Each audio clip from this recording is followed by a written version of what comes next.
What is climate change? I mean, I think the question that the young lady asked over here is very valid. Young people are highly intelligent, but I wonder whether they're being told, or which they're entitled to, all the facts in relation to this. Oh my. When I asked, well, just a moment, Alice, you've been speaking for most of the night. When I asked Tanya Plibersek, was the Deputy Leader of the Labor Party and the potential Deputy Prime Minister, was carbon dioxide the big issue in relation to climate change? And she said yes. I then said, well, that being the case, what percentage of the atmosphere is made up of carbon dioxide? What is causing climate change? Is it carbon dioxide? Yes, carbon dioxide pollution is a major contributor. Okay, so can I ask you, this is not a trick question, what percentage of the Earth's air is carbon dioxide? Oh, I don't know. And I say, hang on, you don't know what percentage of the atmosphere is carbon dioxide, and yet you're prepared to stand the economy on its head to address a problem, the detail of which you don't know. So when I then explained that the percentage of carbon dioxide in the atmosphere, Alice, is how much? Alice? How much of carbon dioxide in the atmosphere? To answer the question, Scott Morrison has said he believes in climate change and that he wants to do something about it. Alice, how much carbon dioxide is the problem? How much carbon dioxide is there in the atmosphere? I'm not a scientist. I don't know. Well, hang on. If you're going to argue the case, you ought to know. It's 0.04%. And of that 0.04%, human beings around the world create 3%. And of that 3%, Australia creates 1.3%. But if carbon dioxide is 0.04% of the atmosphere, and human beings are responsible for 3% of that 0.04%, and Australia is responsible for 1.3% of the 3% of the 0.04%, it's like saying there's a granule of sugar on the Harbour Bridge. Clean the bridge up, it's dirty. Surely if a political party doesn't know the quantum of carbon dioxide in the atmosphere, what the hell are we standing the economy on its head for? Demonising coal-fired power, driving everyone into renewable energy, which is not available, not reliable and not affordable, plonking us in electric cars, giving us nearly the dearest electricity in the world when we're rich in energy resources, exporting coal so that China and India and Japan can have cheap electricity, and we sit here swallowing this ideological rubbish, putting industry at risk, jobs at risk, and burying the economy.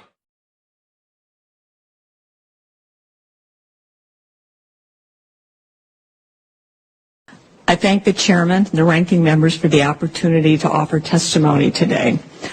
Prior to 2009, I felt that supporting the IPCC consensus on climate change was a responsible thing to do.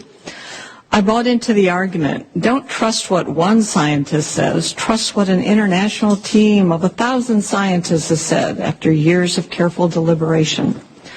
That all changed for me in November 2009 following the leaked ClimateGate emails that illustrated the sausage making and even bullying that went into building the consensus. I started speaking out, saying that scientists needed to do better at making the data and supporting information publicly available, being more transparent about how they reach conclusions, doing a better job of assessing uncertainties, and actively engaging with scientists having minority perspectives. The response of my colleagues to this is summed up by the title of a 2010 article in the Scientific American. Climate heretic Judith Curry turns on her colleagues. I came to the growing realization that I had fallen into the trap of groupthink.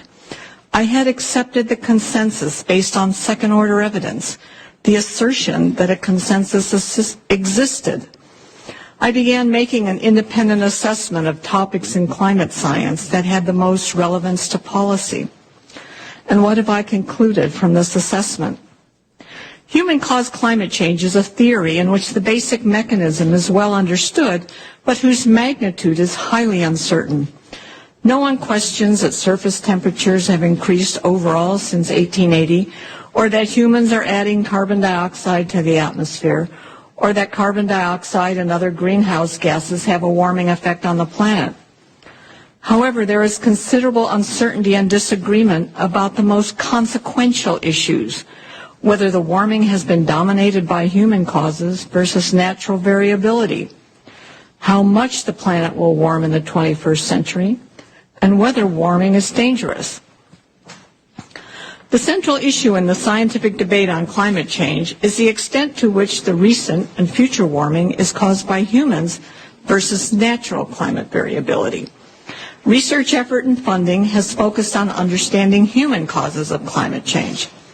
However, we have been misled in our quest to understand climate change by not paying sufficient attention to natural causes of climate variability, in particular from the sun and from the long-term oscillations in ocean circulations.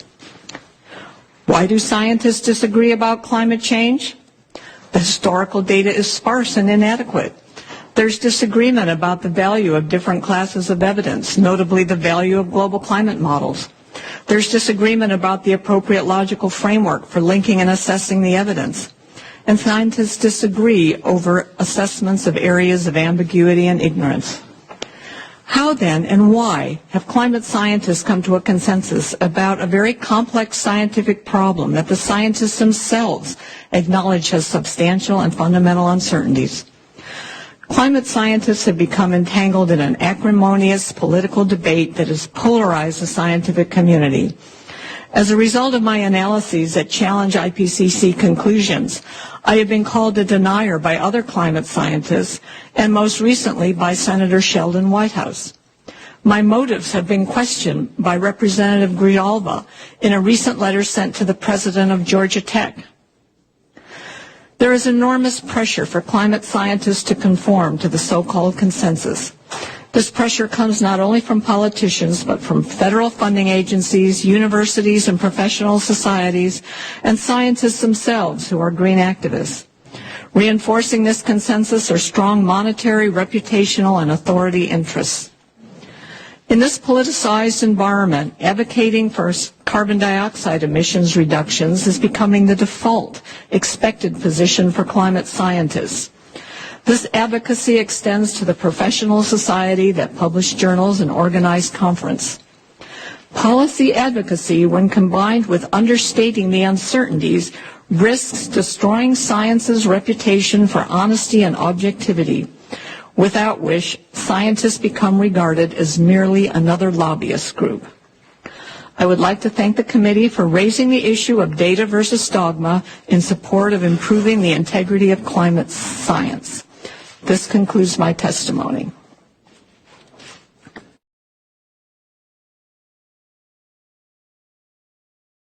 The climate right now is no warmer than it's been many times throughout history.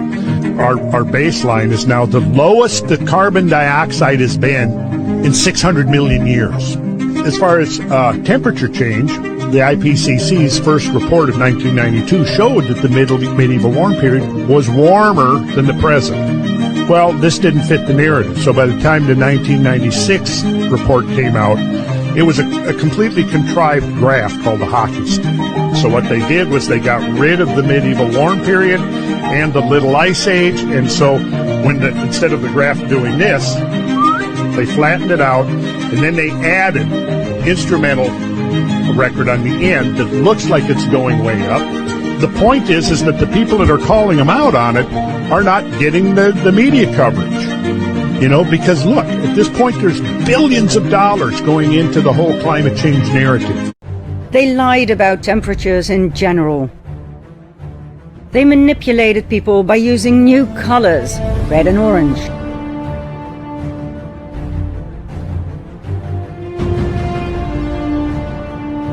They lied about the skyline effect, adding warm buildings at night into the equation, making it look warmer.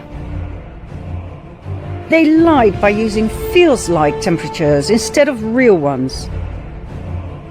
They lied by making you believe humans are much more to blame for CO2 than volcanoes and oceans and even decomposing leaves in autumn. They lied by telling you rising CO2 levels cause temperatures to rise, when in reality it's the other way round. They lied by claiming climate change causes health problems. Maybe I'm not being clear. If we spent $50 trillion to become carbon neutral by 2050 in the United States of America, how much is that going to reduce world temperatures? This is a global problem, so we need to reduce our emissions, and we need to do everything we can. How much, if we do our part, is it going to reduce world temperatures? We're 13% of global emissions. You don't know, do you? You don't know, do you? You can do the math. We need to. You don't know, do you, Mr. Secretary? So we're 13% of global emissions. If you know, why won't you tell me? If we went to zero, that would be 13%. You don't know, do you? You just want us to spend $50 trillion, and you don't have the slightest idea whether it's going to reduce world temperatures. Now, I'm all for carbon neutrality, but you're the Deputy Secretary of the Department of Energy, and you're advocating we spend trillions of dollars to seek carbon neutrality, and you can't, and this isn't your money and my money, it's taxpayer money, and you can't tell me how much it's going to lower world temperatures? Or you won't tell me? You know, but you won't? In my heart of hearts, there is no way the world gets its act together on climate change unless the U.S. leads. Tell me how much it's going to reduce. You can't tell me. Either that or you won't. Did you ever wonder about the environmental predictions that never came true? It's quite a fascinating journey when we look back and see what we believed would be the end of our world. Turn the clock back to the 1960s. The prediction of the day was that we would run out of oil in 10 years. A fear that sent ripples throughout the world, leading governments to impose new taxes, supposedly to fund alternatives and save the remaining oil. Fast forward to the present, and it's clear that this prediction, while alarming, never came to pass. Next stop, the 1970s. The threat this time, an impending ice age expected to arrive in 10 years. Again, the panic button was hit, and taxes were raised to supposedly fund research and solutions to this chilling prediction. Yet, the feared ice age never came, and those taxes? Well, they never left. Moving on to the 1980s, the buzzword was acid rain. The narrative was that acid rain was going to destroy all our crops in 10 years. The solution? More taxes, of course, this time to combat this new environmental threat. However, a decade later, our crops were still standing and the acid rain prediction was a distant memory. Next, we hit the 1990s. The ozone layer was the topic on everyone's lips, with claims it would be destroyed in 10 years. Cue the introduction of more taxes to fight this new menace. Yet here we are decades later. And while the ozone layer has had its issues, it's far from destroyed. In the 2000s, the prediction was that the ice cap was going to melt in 10 years. The solution? Yes, you've guessed it, more taxes.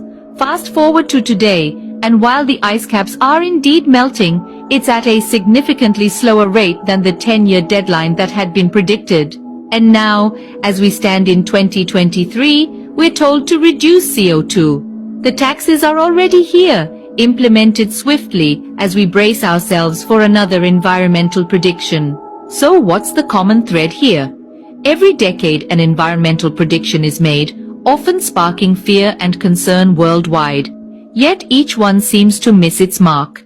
What doesn't miss, however, are the taxes that follow each prediction. They come, they rise, and they stay. In summary, environmental predictions have been a part of our history for over half a century. Each decade brings a new prediction, a new fear. But as we've seen, these predictions often don't materialize as expected. Yet, the taxes that accompany them are very real, and they have a lasting impact. It's crucial to be aware, to question, and to understand the realities behind these predictions and their subsequent taxes. After all, history, as they say, often repeats itself.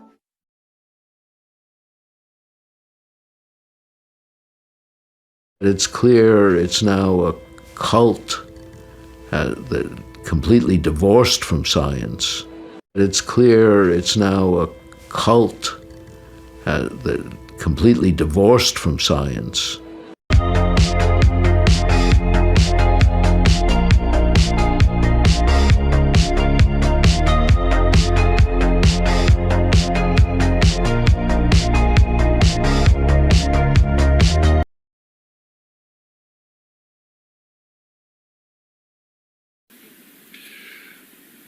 Beware. If you're doing good science, it may lead you into politically incorrect areas. If you're a good scientist, you will follow them. I have several I won't have time to discuss, but they are, I can confidently say, there is no real climate crisis, and that climate change does not cause extreme weather events. The second collapse, the collapse of science. Here are some facts. Firstly, on Monday, 26th of September 2016, the CSIRO confirmed that it has never stated that carbon dioxide from human activity is a danger and said it never will. So why do the Greens push policies for economic collapse? Why have Liberal, Nationals and Labor governments enacted policies over the last 2.5 decades for economic collapse? Secondly, on Wednesday the 10th of May 2017, in this building, the CSIRO admitted that today's temperatures are not unprecedented. Not unprecedented. That means we didn't cause the current mild cyclical warming that ended around 1995. So why did the Greens push policies for economic collapse? Why have Liberal, National and Labor governments for the last 2.5 decades driven economic collapse? According to NASA satellites, global atmospheric temperatures have been essentially flat, with no warming for more than a quarter of a century. Despite China, despite India, despite America, despite Europe, despite Russia producing record quantities of carbon dioxide, higher human production of carbon dioxide has not increased temperatures. So why do the Greens push policies for economic collapse? Why have Liberal, National, Labor governments driven for the last 2.5 decades economic collapse? Following the global financial crisis, most nations were in recession during 2009. In 2020, as a result of government COVID restrictions around the world, nations were again in recession. In both recession years, the use of hydrocarbon fuels fell and human carbon dioxide production fell. Yet in both recession years, atmospheric carbon dioxide levels continued increasing. Nature alone controls the carbon dioxide levels. So why do the Greens push policies for economic collapse? Why have Liberal, Nationals and Labor governments driven economic collapse for the last 2.5 decades? Bureau of Meteorology records data on cyclones in Australia shows no trend in cyclone frequency, severity or duration. There's no climate catastrophe. The most severe drought in the last 120 years was the 1920s-40s drought. The next worst was the Federation drought in 1901. There's no climate catastrophe. Floods, bushfires, snowfall and every other climate factor shows no change, just natural cyclical variation. There's no climate catastrophe. It's been 601 days since my latest challenge to the Greens to present the data on which they base this nonsense and to debate me on the climate science and the corruption of climate science. So finally, there's no unprecedented global warming, there's no climate change, there's no climate catastrophe, there's no climate collapse. Instead, we have a collapse of science. The collapse of science led to an early collapse, an energy collapse that caused an economic collapse. Welcome to the Greens' nightmare that is now the Liberals, Nationals, Labor nightmare. This is what happens when data is ignored and instead governance is based on unfounded opinions, personal and party political agenda, cronies, headlines, fear, emotions, UN policies, party donations and serving vested interests. And who pays for this atrocious governance and climate lies? We, the people, pay. Senator Roberts, your time. It's nice to be on CNN. Hello to all your viewers. I resent you calling me a denier. That is a word meant to put me down. I'm a skeptic about climate change, and I want to make it darn clear Mr. Kenney's not a scientist. I am. He's the CEO of the Weather Channel now. I was the founder of the Weather Channel, not the co-founder. And I'm glad you did, because I am addicted to the Weather Channel. I watch a lot of cable news. Now, hold on just a minute. I'm not done. And CNN has taken a very strong position on global warming that it is a consensus. Well, there is no consensus in science. Science isn't a vote. Science is about facts. And if you get down to the hard, cold facts, there's no question about it. Climate change is not happening. There is no significant man-made global warming now. There hasn't been any in the past, and there's no reason to expect any in the future. There's a whole lot of baloney. And yes, it has become a big political point of the Democratic Party and part of their platform, and I regret it's become political instead of scientific. But the science is on my side. I don't think we're going to come to a conclusion about the topic right here. What I do wonder, though, is when you see... because you wouldn't allow it to happen on CNN. But I'm happy that I got on the air and got a chance to talk to your viewers. Hello, everybody. There is no global warming. What I do wonder is when you see the government, when you see NASA, when you see other institutions say that 97% of climate scientists agree, do you think they're making it up? What I don't understand is how you square that. Well, that's a manipulated figure, and let me explain it to you. The government puts out about $2.5 billion directly for climate research every year. It only gives that money to scientists who will produce scientific results that support the global warming hypothesis of the Democrat Party position.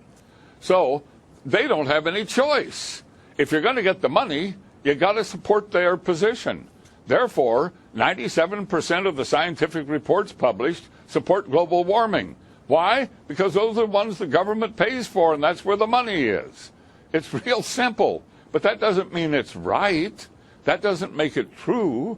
That only makes it bought and paid for. The money goes in circles. I'm not a scientist, so I'm not going to try to refute you on that's the facts. The truth. I'll simply say that the vast majority... Please stand back from this issue and let the two sides be on the air. There are 31,000 scientists who have signed a petition that says it is not valid, that my position is correct. And we'll keep battling, and we will prevail in time, but I don't know if we'll do it in my lifetime. I do hope viewers are Googling the data you're sharing, because I do think it's skewed. I have to say that. I want to ask you about the weather. No, it's not true, and I hope you will go to the websites that present the papers that show that none of this alarmism about ice and heat waves and droughts, none of it is happening. Is the Weather Channel part of the conspiracy? Well, the Weather Channel has bought into it. As I say it, they've drunk the Kool-Aid. But so has all the media. That's no big surprise. Let me Hey everyone, Steve Malloy here. Here's just a quick spotlight on the latest failure of climate models. In March 2023, the UN Intergovernmental Panel on Climate Change, the IPCC, issued a report estimating that global temperature would rise by 1.5 degrees Celsius above the pre-industrial level sometime around the first half of the 2030s. But the European Union's Copernicus Weather Service just reported today that we've spent the last 12 months above 1.5 degrees Celsius. Are the 2030s here already in mid-2024? The 2023's estimate was based on UN climate models, which are all based on the assumption that atmospheric carbon dioxide drives temperature. That assumption is a fiction, and today's announcement from Copernicus demonstrates that yet again. 1.5 degrees Celsius has been described as a climate tipping point, and ironically it is. Its arrival in 2023 should tip you off to the fact that climate models don't work. Stay up with the latest on the climate hoax. Follow me on X at Junk Science and on my website, junkscience.com. Thanks for watching. Hey everyone, Steve Malloy here. Here's just a quick spotlight on the latest failure of climate models.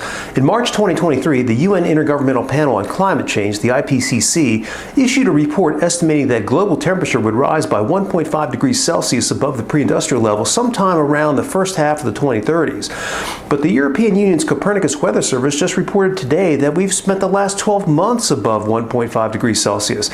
Are the 2030s here already in mid-2024? The 2023's estimate was based on UN climate models, which are all based on the assumption that atmospheric carbon dioxide drives temperature. That assumption is a fiction, and today's announcement from Copernicus demonstrates that yet again. 1.5 degrees Celsius has been described as a climate tipping point, and ironically it is. Its arrival in 2023 should tip you off to the fact that climate models don't work. Stay up with the latest on the climate hoax. Follow me on X at Junk Science and on my website, junkscience.com. Thanks for watching.